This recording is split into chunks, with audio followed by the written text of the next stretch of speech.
we're just like in such a world where we don't want to feel uncomfortable. We don't want to change anything. We want to stay right where we are and continue to live how we are. Oh, I was just splurging a little. If that's what got you into debt, like that's the thing that needs to change. This is like kind of the same thing with going too hardcore on a diet. If you do go too hardcore on a diet, like you're like, okay, screw this. I'm just going to eat cookies and pizza. Like I'm done, you know? The goal is to find the plan that actually works without you needing to fail to get through it.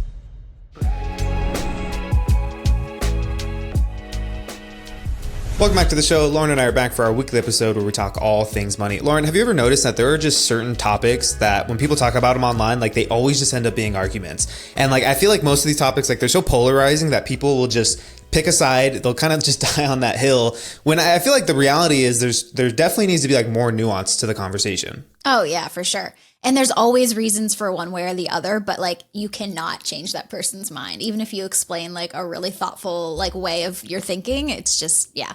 It's totally a mess whenever you see those conversations online. Yeah, and I feel like, you know, there's usually like two sides to like a controversial topic, and I feel like both sides are bringing up good points. I'm like, okay, but the reality is probably somewhere in the middle, like a little bit of this, a little bit of that. Yeah. It also like depends on each person's situation, I feel like. Yeah. But yeah, today I do want to get into some of those controversial topics and see where we land on them. So why don't we get into this first one? Yeah. So this first one, it talks about spending while in debt.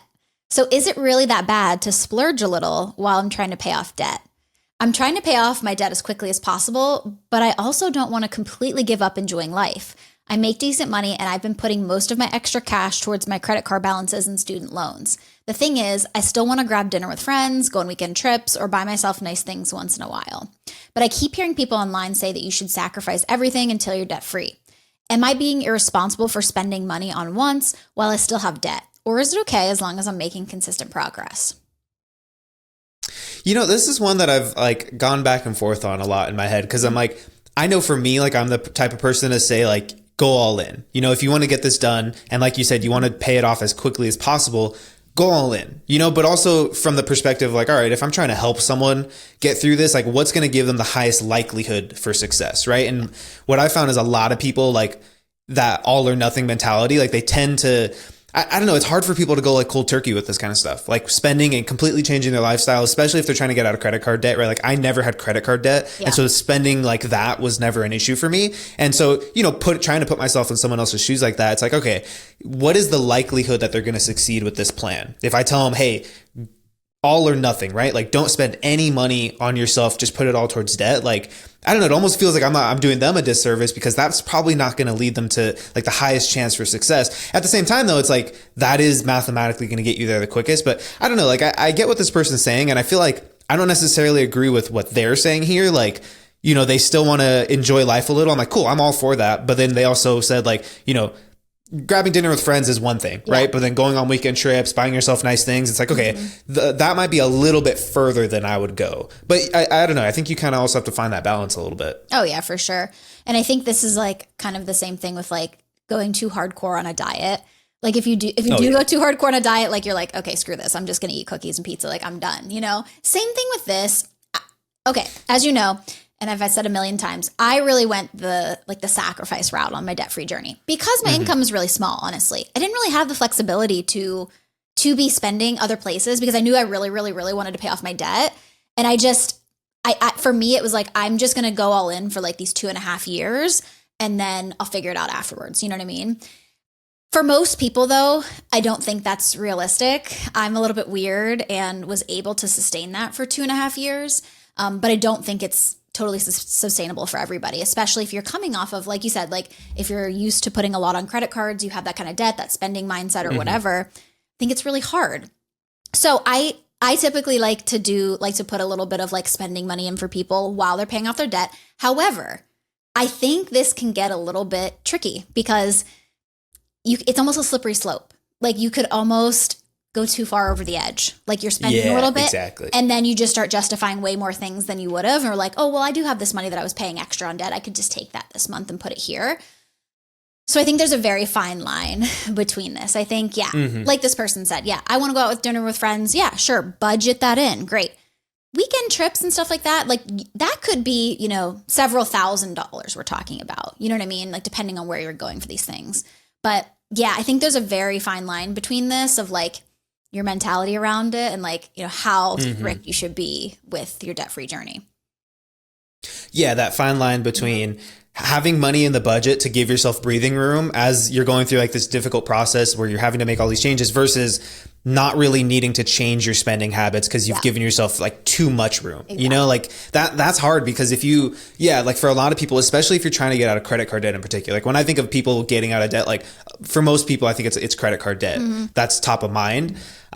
For me, it's like the spending behavior is definitely got to have a big change. And if you're saying like, well, it's built into the budget, like I could still go out and spend. Okay, but is it the behavior changing? You know, because that's less important on the dollar amount being spent, but more important on like the actual behavior. Like if you build out your budget and you're paying off debt, but like you're not needing to change the behavior, like a little slip up could put you back into debt as opposed to like having, okay, like I do have some breathing room, right? Like if this week was particularly tough, like I can treat myself to going out to dinner. Like that's different, you know?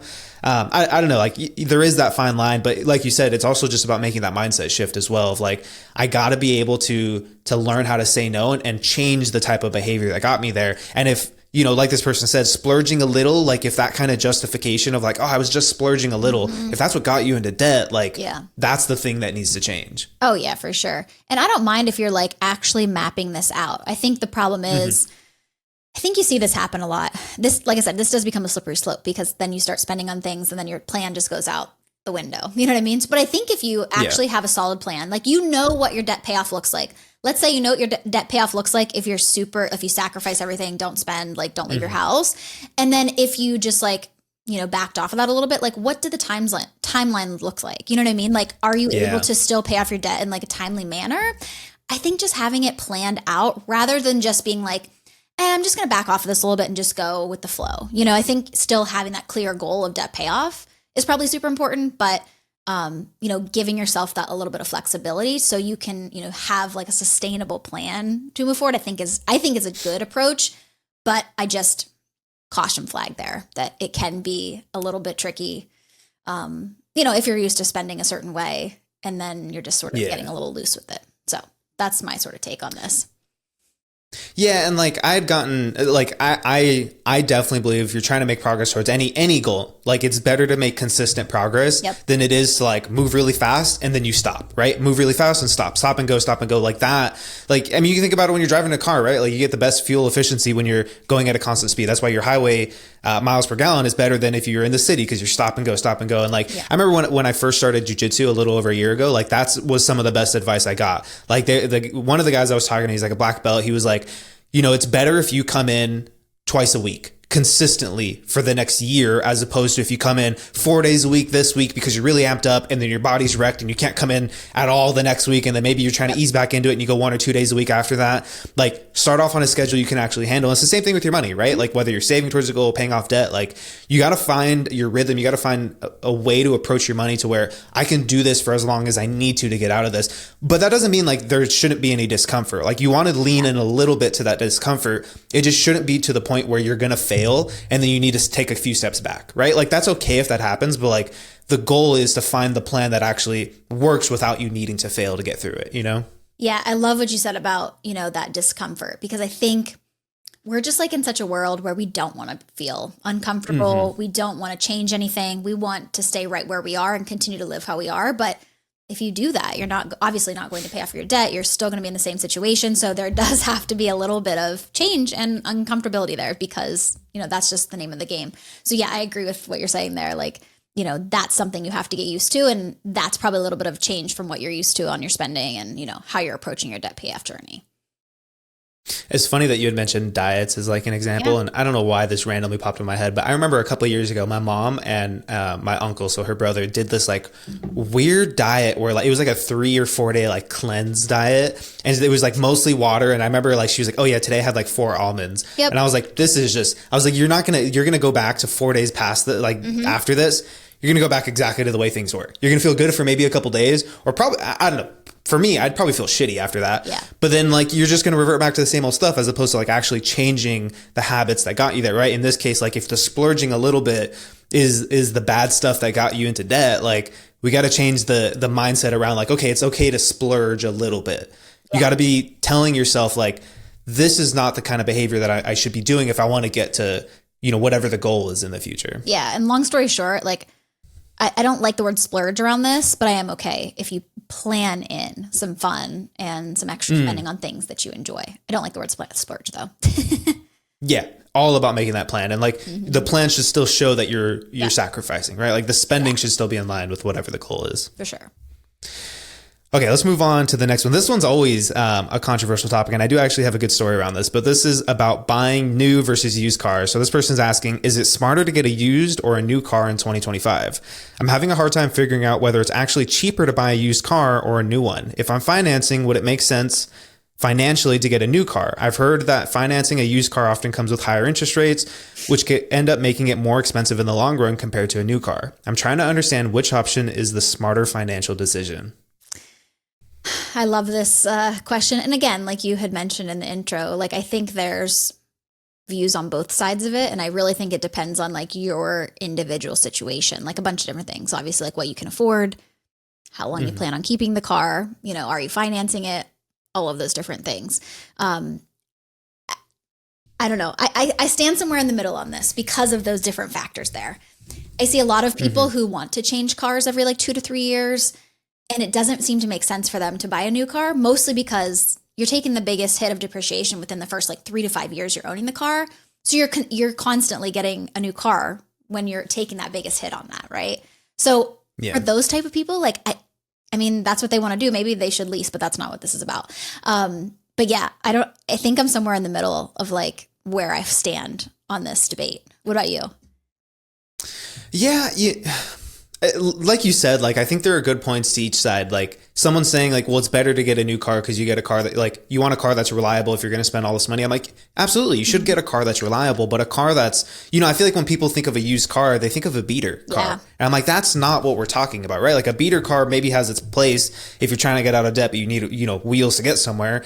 But like a used car can be 5 years old and it can still be in great condition. You can find that car that has low mileage, or maybe it's a type of brand of car like a Toyota or something, or a Honda that can go 200,000-300,000 miles. So buying something that's 50,000, 80,000 miles in, like you're still low into that life expectancy, Yeah.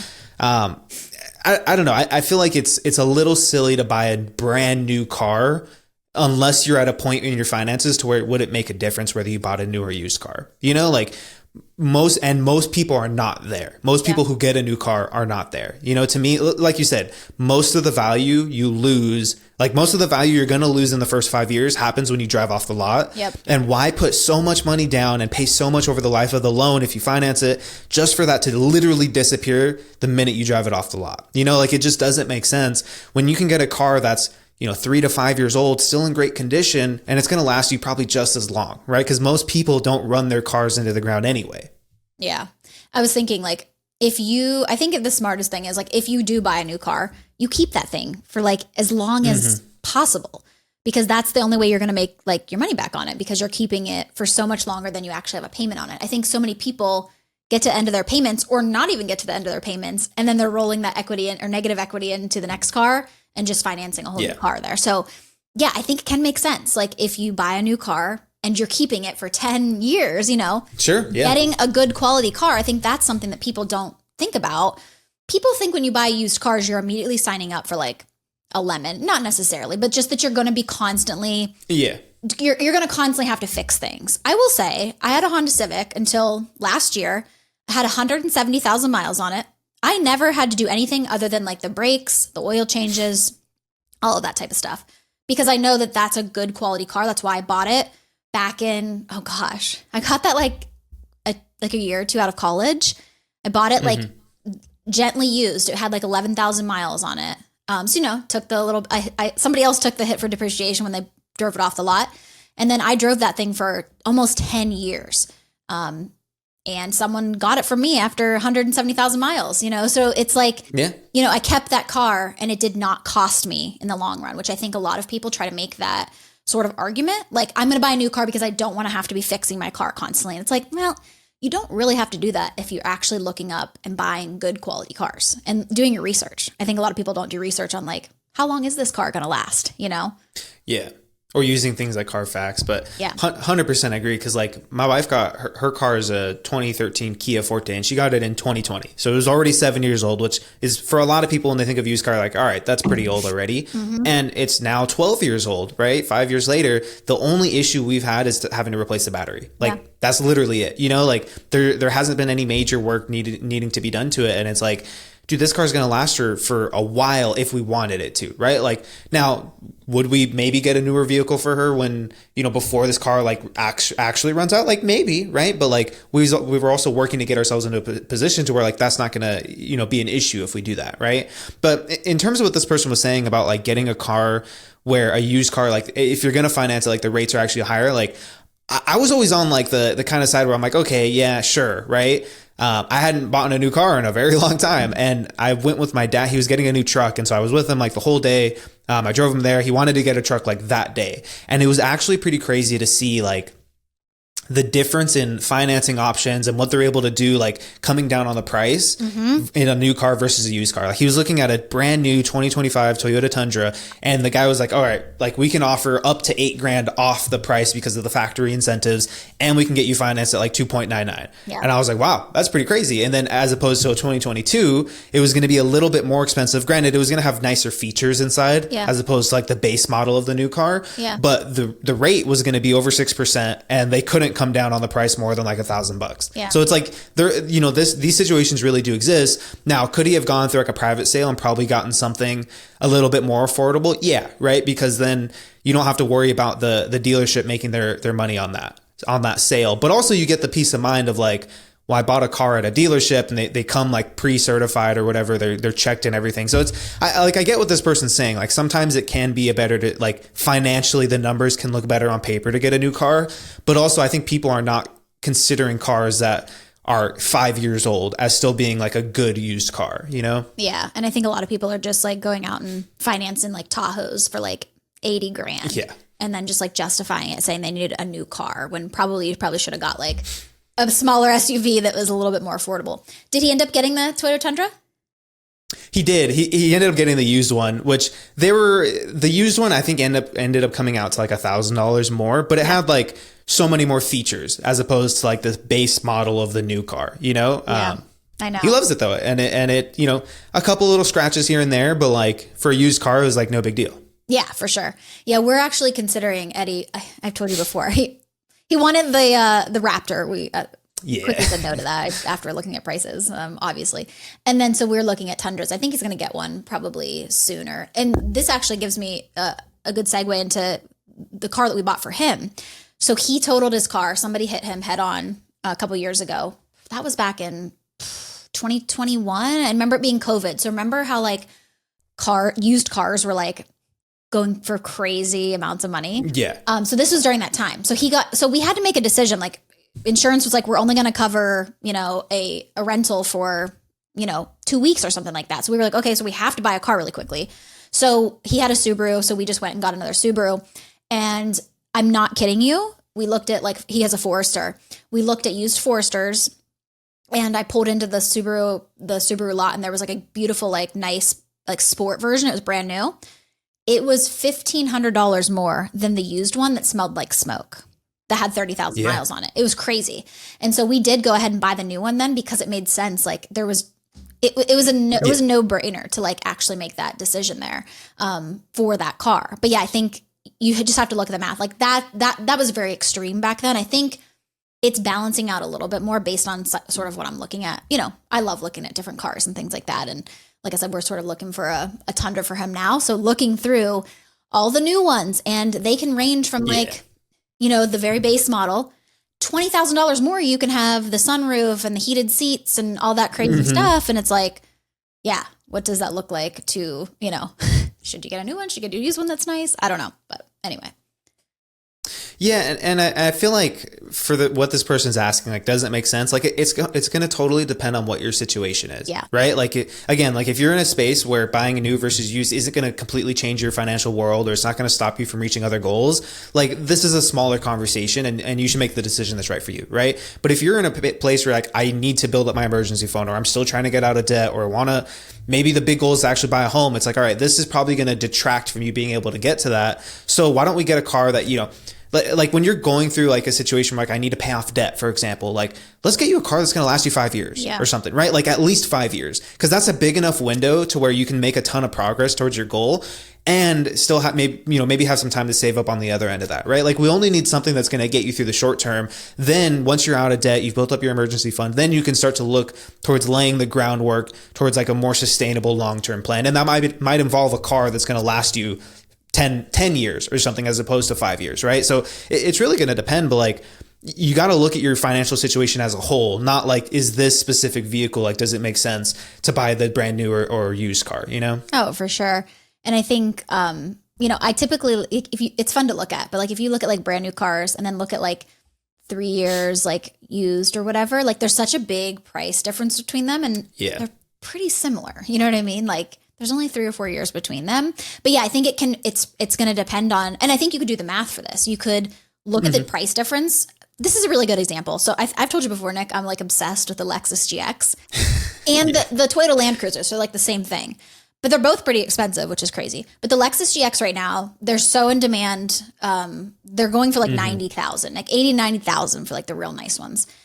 If you look at the 2020 Lexus GX, they're like 45, 50 grand right now. So it's like, I mean, they're a different body style, but that's just the whole point. It's like, you're seeing how high this is over here, but like in 5 years, I'll get one in 5 years when they're like down lower. You know what I mean? So it's just, the world of cars is super crazy, but I think you can do the math. You can take, okay, how much am I going to save by, the interest rate that I'm getting for this loan? And what's the difference between the cars that I'm looking at? Is it a $10,000 difference? Is it a $15,000 difference?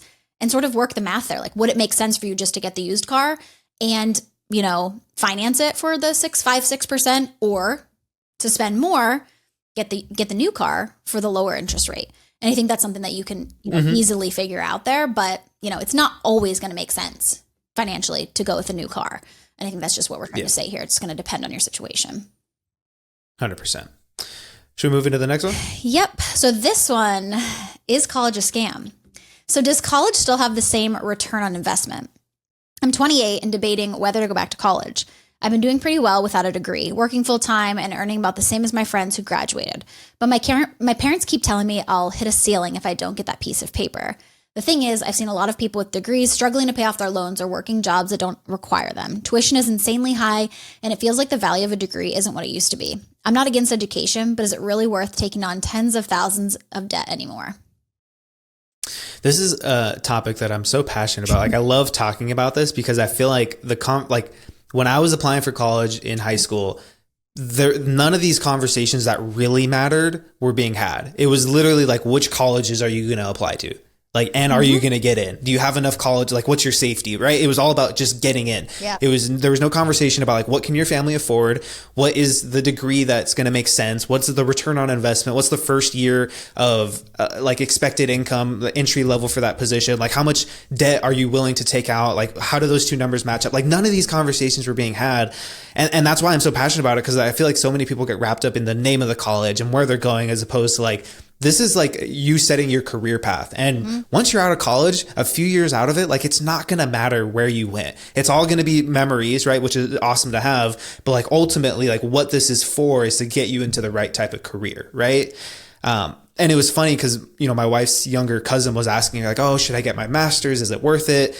And like, I'm kind of just sitting there, like, obviously I'm not going to chime in. It's not my conversation, but in my head, I'm asking questions like, okay, but like what, job do you want to get with it? Does that job require you to have a degree, or are you just going cause like that piece of paper, or you don't want to start real life yet, or whatever, I don't know. I think there's so many questions that need to be asked before deciding whether you should go to college. Your eye was twitching, wasn't it?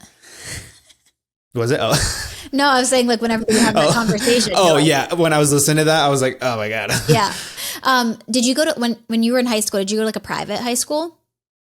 No, it was a public charter school. So it was like people from all over the county could apply for their kids, and it was like a lottery system to get in. But the big thing was that they pushed, it was small class sizes. The push was 100% acceptance into college. And they were like 95% plus every single year. And so it was like everyone was going to college. Well, that's why they push it, because they want those numbers. They don't really care about, you know, where you end up. They just 100%. They just want to see, they want to make sure you can get in and use those to sort of sell their school there. But yeah, I think for this situation, I like that this person's like already sort of established. They're not 18 years old asking this question. They're like, you know, I'm living a good life, but like, I'm wondering if I should get a degree.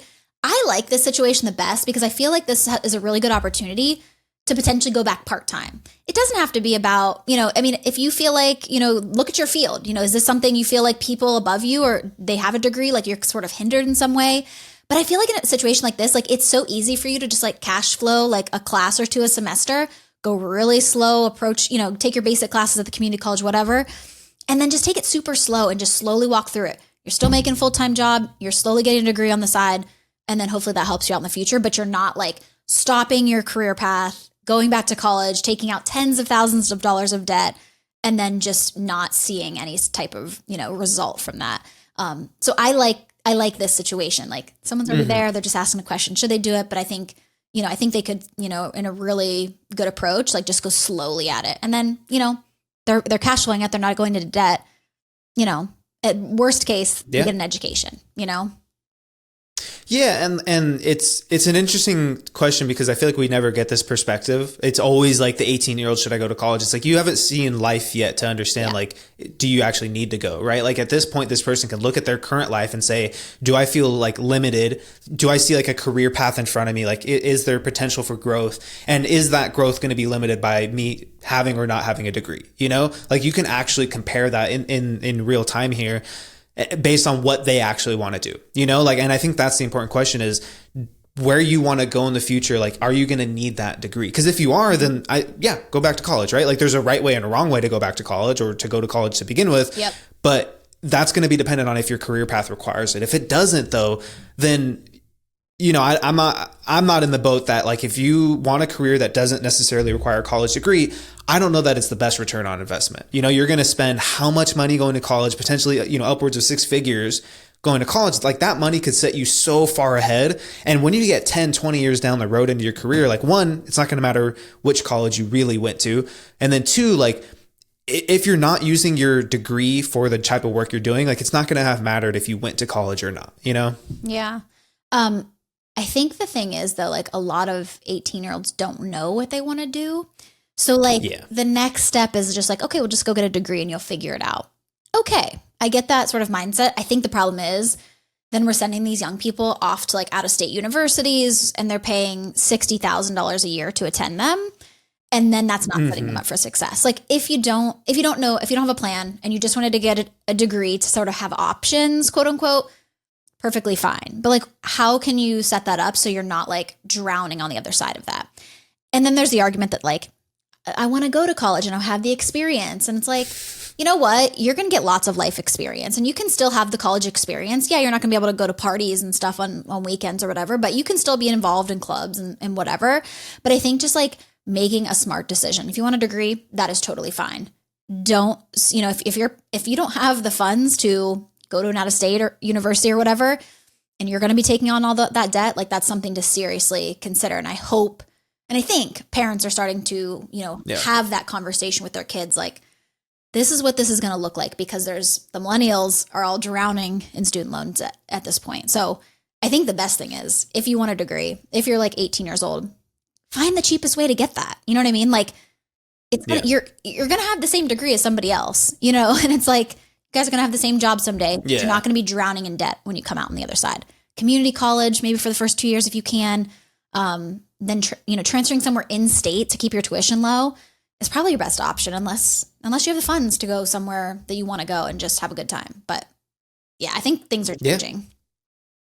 Yeah. And like a good example is like my wife got her, you know, we both went to UC San Diego, which is, I would say like a not like the most expensive schools in California. Like there are definitely private schools that are $60,000, $70,000 per year. This was like at the time, like $30,000 per year. So it was like kind of right in the middle.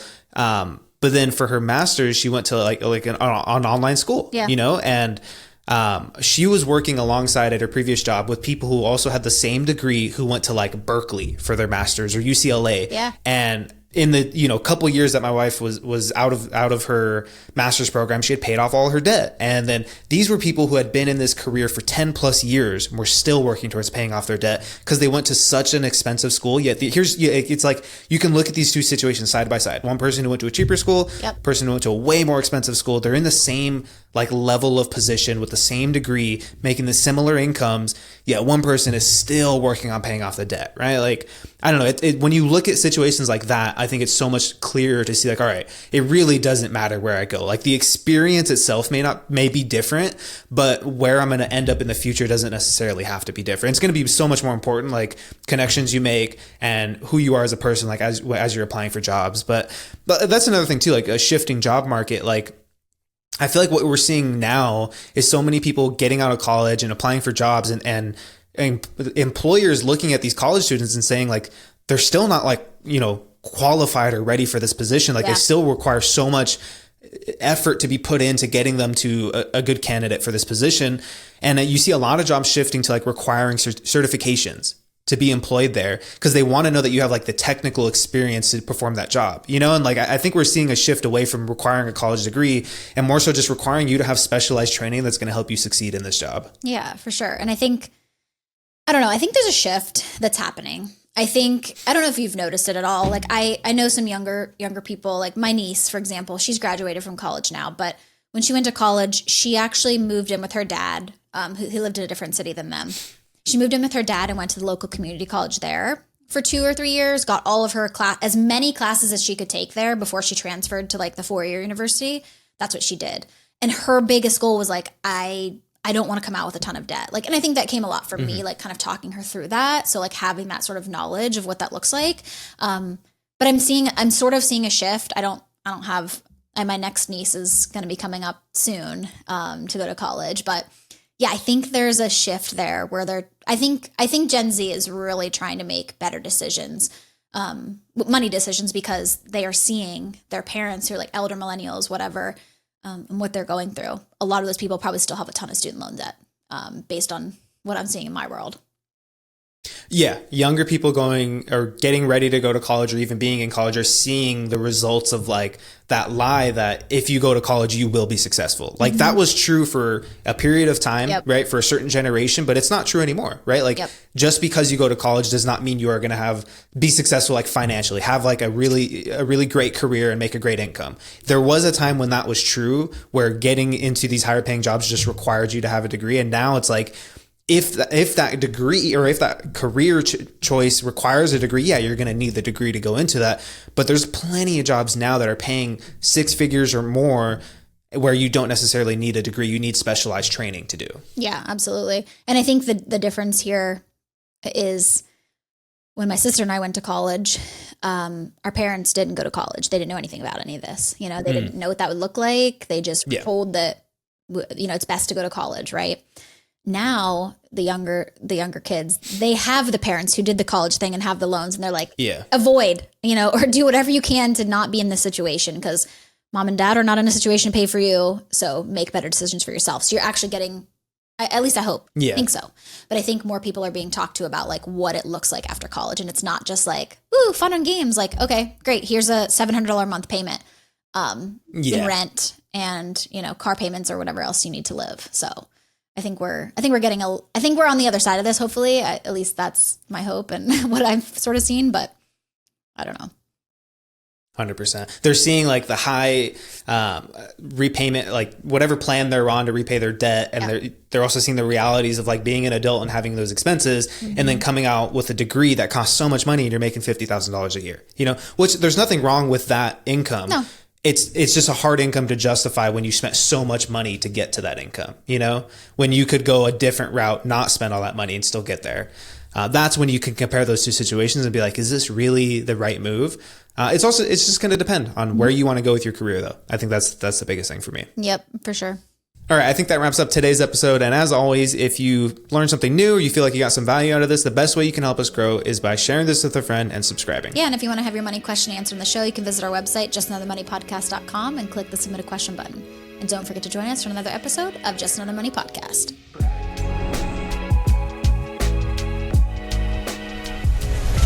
The information, opinions, and recommendations provided on this podcast are for entertainment purposes only and do not constitute professional financial advice. Any financial decisions you make based on the content of this podcast are your responsibility. We strongly recommend consulting with a licensed financial advisor or other qualified professional before making any significant financial decisions. By listening to this podcast, you acknowledge that we are not liable for any financial outcomes.